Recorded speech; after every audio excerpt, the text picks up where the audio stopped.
2024 चा जो पेपर आहे लास्ट इयरचा, त्याचे आतापर्यंत आपण 6 उदाहरणं पाहिलेत. आता या सेकंड व्हिडिओ मध्ये आपण आणखीन 7 उदाहरणं आणि उर्वरित 6 उदाहरणं आपण नेक्स्ट लेक्चर मध्ये घेणार आहोत. आता इथला जो पहिला प्रॉब्लेम आहे तर यामध्ये काय दिलेलं आहे तुम्हाला, abx³ - 27y³ या बहुपदीला आपल्याला 2x - 3y न भाग द्यायचा आहे. त्यानंतर भागाकार आणि बाकी हे आपल्याला काढायचं आहे. आता यामध्ये काय होणार आहे बरं, की आपण जेव्हा बहुपदीला द्विपदीनं भागतो तेव्हा आतापर्यंत काय असतं आपल्याकडे, 2x - 3, 3x - 3. एकाच वेळेस दोन पद येतात का बरं? नाही. म्हणजे याचा अर्थ कुठेतरी इथं विस्तार सूत्रांचा आपल्याला काय करायचं आहे, वापर करायचा आहे. आणि म्हणून 8x³ - 27y³ याचे आपण असे फॅक्टर काढू की ज्या फॅक्टर मध्ये हा फॅक्टर आला पाहिजे, बरोबर, जेणेकरून मग आपण अंश आणि छेद स्वरूपामध्ये लिहून सुद्धा त्यांचा भागाकार करू शकतो. मग तुम्हाला माहित आहे की इथं घन संख्या आहेत का, यावर आपण चेक करणार आहे का घन संख्या. 8 आणि 27 या दोन्ही काय आहेत, घन संख्या आहेत. सांगा काय येईल, 2x कंसाचा घन आणि इथे 3y कंसाचा घन. सूत्र काय सांगतं आपलं, a चा घन b चा घन असेल तर पहिल्या कंसात a वजा b, दुसऱ्या कंसात a अधिक ab a square b square, बरोबर. या पद्धतीचं असतं फॉर्मॅट. त्यानुसार जर गेलो आपण तर काय येईल सांगा, पहिल्या कंसामध्ये 2x वजा 3y आणि दुसऱ्या कंसामध्ये a चा वर्ग म्हणजे 2x चा वर्ग काय झाला, 4x चा वर्ग अधिक ab 3 दुनी 6xy अधिक 3y चा वर्ग, 3y चा वर्ग काय येईल, कंसाचा वर्ग 9y चा वर्ग. तर हे झालं त्याचं एक्सपान्शन. आता आपल्याला काय सांगितलं त्यांनी, या पदावलीनं भाग. मग आता आपण काय करणार, ही स्टेप नंबर ए होती आपली. स्टेप नंबर बी मध्ये आपण काय करायलो की 8x³ - 27y³ याला कशाने भाग द्यायलो, 2x - 3y ने. मग आता याची फॅक्टर आता आपण पाहिली होते ते फॅक्टर घेऊ. पहिल्या कंसात 2x वजा 3y आणि दुसऱ्या कंसामध्ये 4x चा वर्ग अधिक किती आहे 6xy अधिक 9y चा वर्ग. आणि या सर्वांना छेदामध्ये काय लिहिणार आपण, 2x वजा 3y. आता हे इथं काय होतील, कॅन्सल झाल्यानंतर 4x चा square plus 6xy plus 9y चा वर्ग हा झाला भागाकार. फॅक्टर मध्ये तंतोतंत भाग केलेला आहे, त्याच्यामुळं अशा केस मध्ये हे काय झालं तुम्हाला सांगितलं मी, हा झाला भागाकार. आणि अशा केसेस मध्ये जी बाकी होते ती बाकी थेट किती घ्यायची, 0. कारण इथं आपल्याला काय झालेलं बरं, तंतोतंत इथं कॅन्सल झालेलं आहे. कॅन्सल झालं म्हणजे याचा अर्थ बाकी राहिली का शिल्लक नाही, असा त्याचा अर्थ होतो. नेक्स्ट गणितामध्ये जर पाहिलं आपण, चक्रवाढ व्याज आधारित गणित आहे. चक्रवाढ व्याजाचे काही ट्रिक दिले होते मी तुम्हाला, आठवतं काय सांगितलं होतं बरं, की 2 फॉर्मॅट दिले होते तुम्हाला, बरोबर आहे का, की 1 वर्षाचं काढायचं आणि 2.5 मध्ये जे अर्ध वर्ष असतं त्याच्यात रेट ऑफ इंटरेस्ट म्हणजे दर किती घ्यायचा, अर्धा घ्यायचा. आणि म्हणून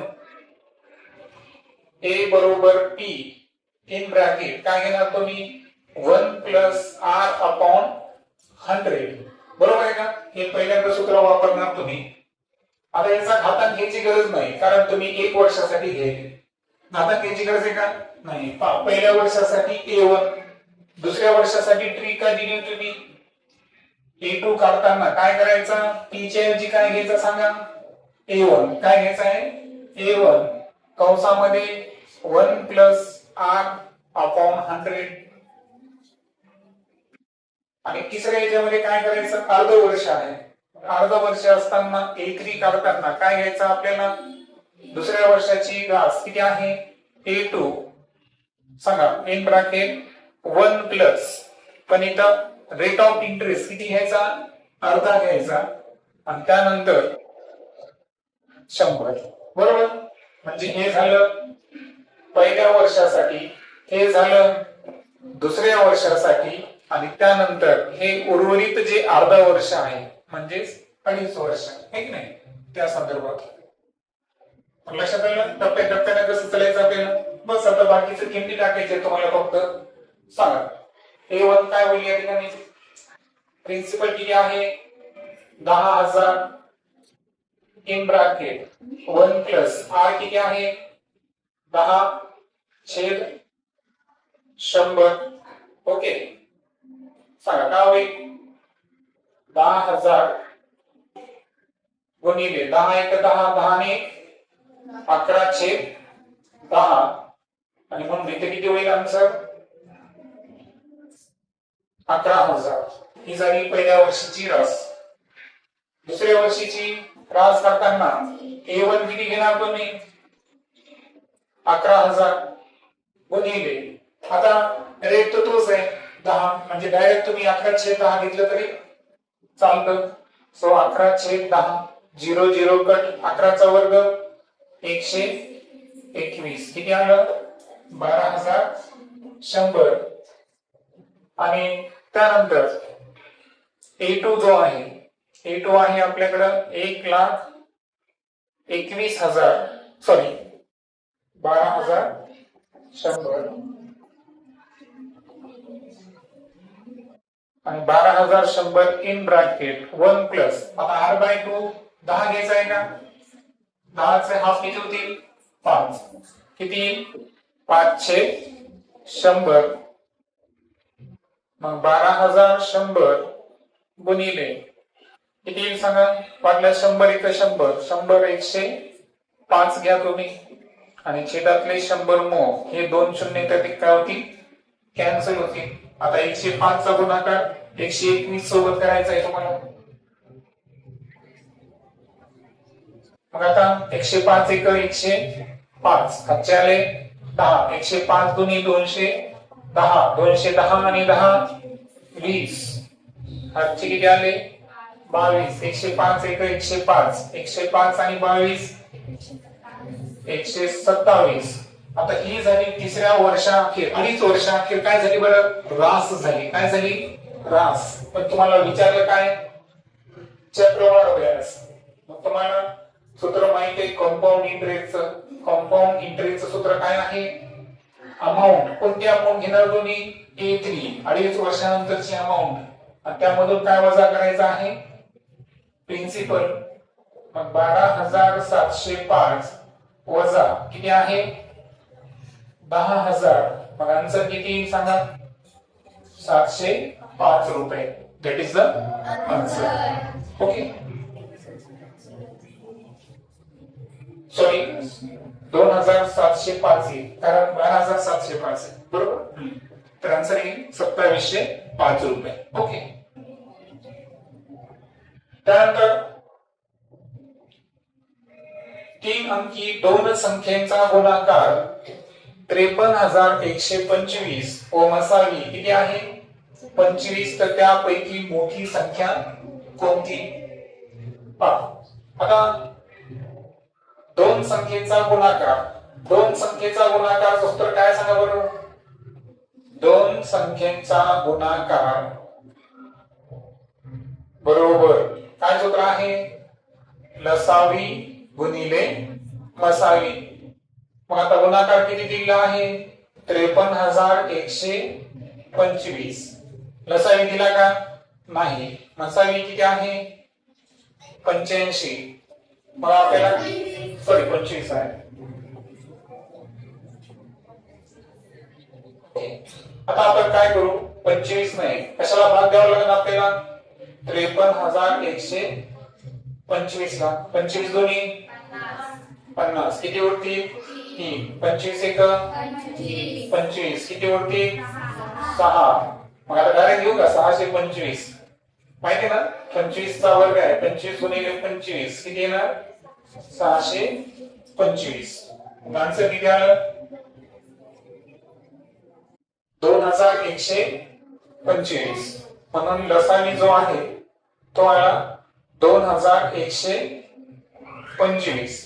आता हा लसावी झाला मोठी संख्या झाली का नाही. मग आता मला सांगा मसावीचं वैशिष्ट्य काय आहे की तितकी पट आपण कशामध्ये घेतो लहान संख्येमध्ये पण आणि मोठ्या संख्येमध्ये पण.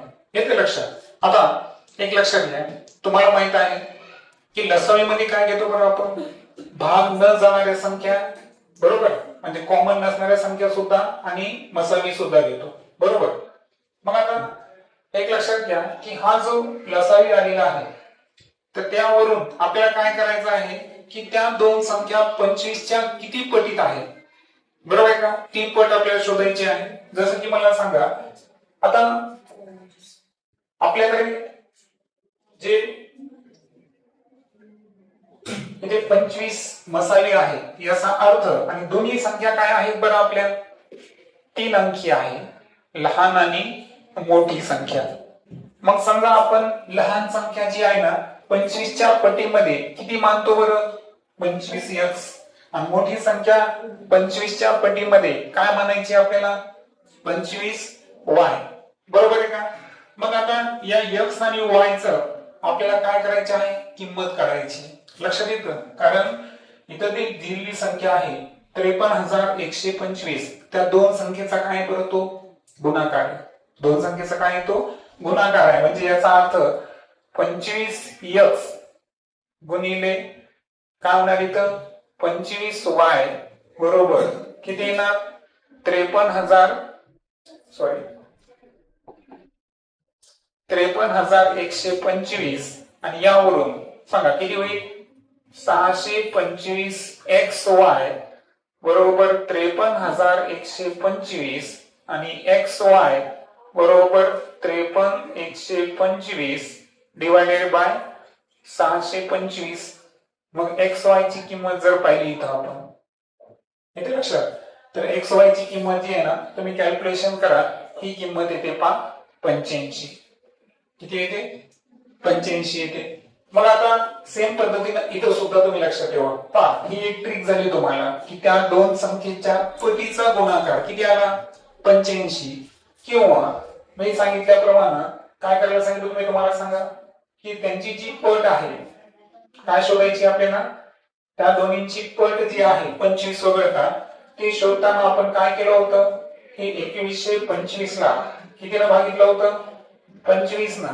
इथं सुद्धा गुणाकार काय आला होता बरं 85 म्हणजे याचा अर्थ हा जो 85 गुणाकार यायला हे कशाचं यायला लक्षात आलं तुम्हाला की लहान संख्या आपण 25 च्या पटीत आहे मोठी संख्या सुद्धा 25 च्या पटीमध्ये आहे. मग जी पट आपण घेतलेली इथं x आणि y त्या दोघांचा गुणाकार किती येतो 85. म्हणजे तुम्ही समीकरणाच्या सहाय्याने किंवा करा किंवा तुम्ही काय करू शकता लसावीला जर तुम्ही मसावीनं काय केलं या ठिकाणी डिवाइड केलं तर अशा केस मध्ये सुद्धा तुम्ही करू शकता. येते लक्षात म्हणजे जसं की लहान संख्येला 25x आणि मोठ्याला काय म्हणलं आपण 25y आणि आपल्याला बघायचं आहे की x आणि y चा गुणाकार किती येतो दोन्ही केसेस मध्ये किती आला तो 85.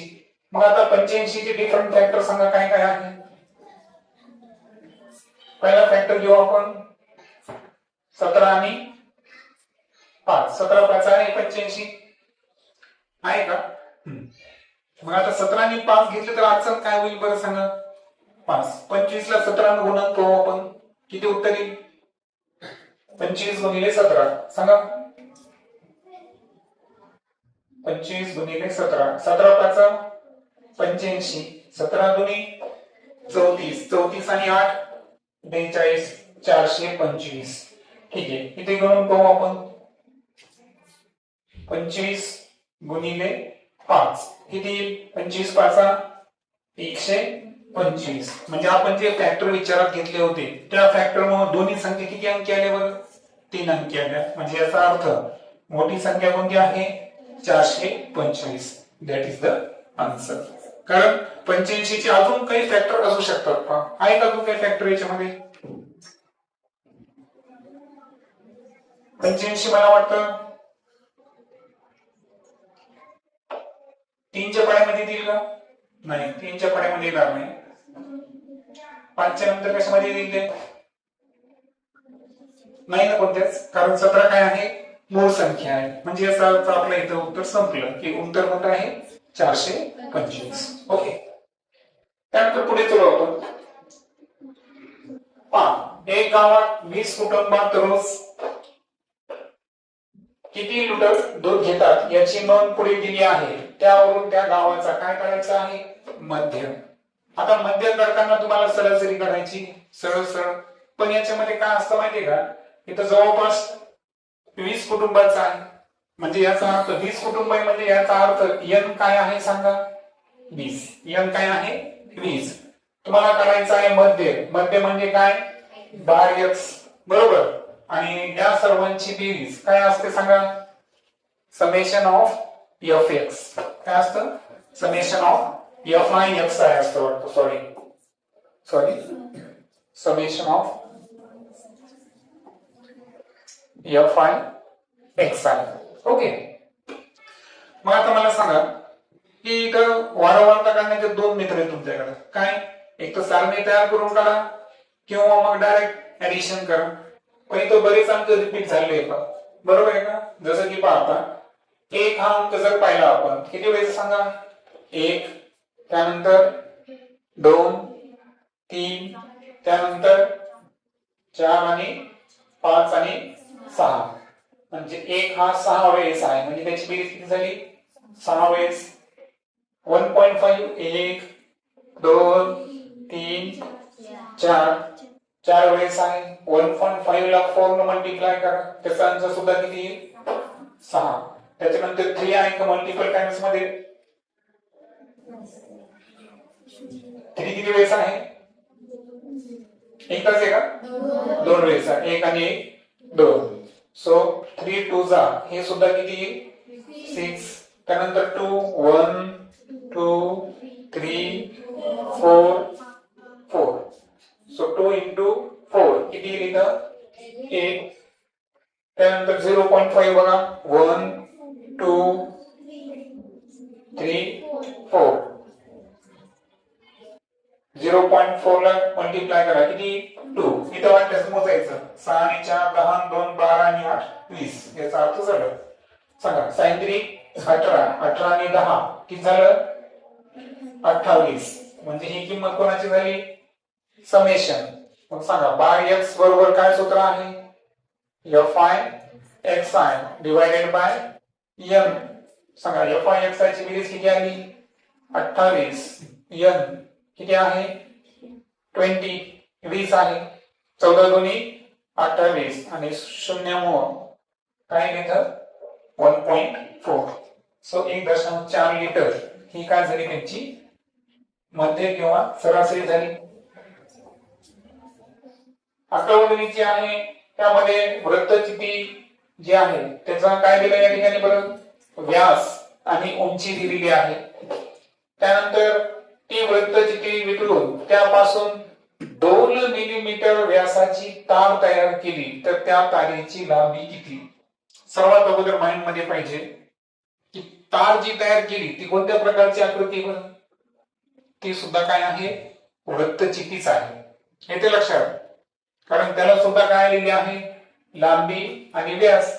लांबी म्हणजे एक प्रकारची उंची असते आणि व्यास म्हणजे क्षेत्रफळ, बरोबर.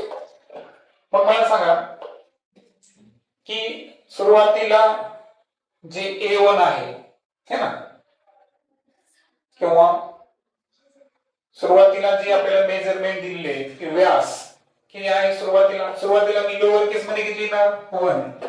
डायमीटर आहे 7 सेंटीमीटर व्यास. त्यानंतर उंची किती आहे 28 सेंटीमीटर.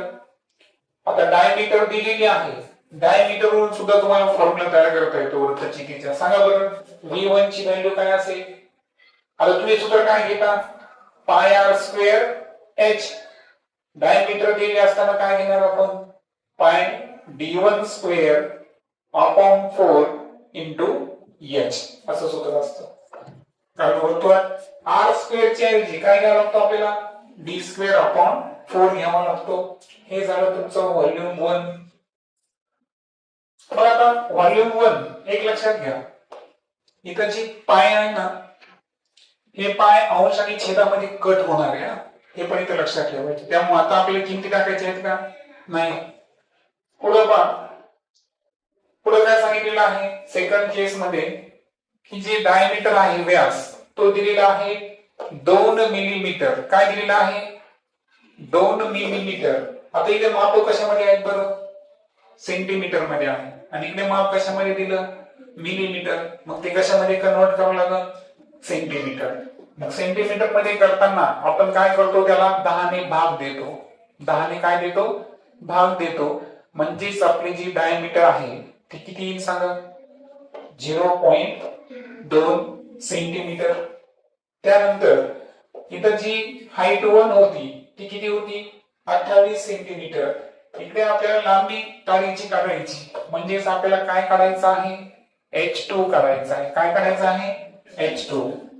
आता एक लक्षात घ्या v2 चा फॉर्म्युला काय असेल बरं पाय d2 स्क्वेअर अपॉन 4 गुणिले h2. जसं इथं आपण h1 घेतलं होतं तसं तिथं काय येणार h2 येणार. आता एक वृत्तचिती वितळून आपण दुसरी वृत्तचिती बनवली. त्याची उंची बदलली, त्याचा व्यास बदलला, पण त्याचं काय बदललं नाही बरं व्हॉल्यूम. त्याचा आकारमान बदलला का नाही. म्हणजे याचा अर्थ काय झाला की त्याचं घनफळ नाही बदललं. मग घनफळ नाही बदललं याचा अर्थ काय झाला की v1 हे v2 च्या काय असलं पाहिजे इक्वल असलं पाहिजे. मग v1 v2 च्या इक्वल आहे. सांगा v1 ची किंमत काय आली pi d1 square h1 divided by 4 is equal to v2 ची किंमत काय आहे पाय d2 square h2 divided by 4. काय होईल बरं इथं डिनोमिनेटर मधले 4 4 कॅन्सल, न्यूमरेटर मधले पाय पाय कॅन्सल. आणि आता जे सूत्र तयार होईल ते सूत्र काय होईल सांगा. इकडे कोण शिल्लक राहिला d1 स्क्वेअर h1. काय राहिला d1 स्क्वेअर h1. इकडे शिल्लक राहिला d2 स्क्वेअर h2. काढायचं काय आपल्याला h2 काढायचं आहे. तर आपल्याकडे टेक्निकल अडचण आली होती. तुम्हाला माहिती आपण कोणत्या स्टेप पर्यंत आलो होतो. आता मला सांगा आपण फायनली सूत्र तयार केलं होतं की d1 square h1 is equal to dt square h2. हे तुम्ही डायरेक्ट सूत्र लक्षात ठेवू शकता की एका वृत्तचितीपासून दुसरी वृत्तचिती तयार केली आणि व्यास जे आहे व्यास दिलेला असताना तुम्हाला काय करायचं आहे की दोन्हीचं जे घनफळ आहे ते सारखं असतं आणि घनफळ सारखं असल्यामुळे अशी कंडिशन येते. ठीक आहे. जर मला सांगा त्रिज्या सारखी असेल तर सूत्र काय तयार होऊ शकतं बरं सांगा.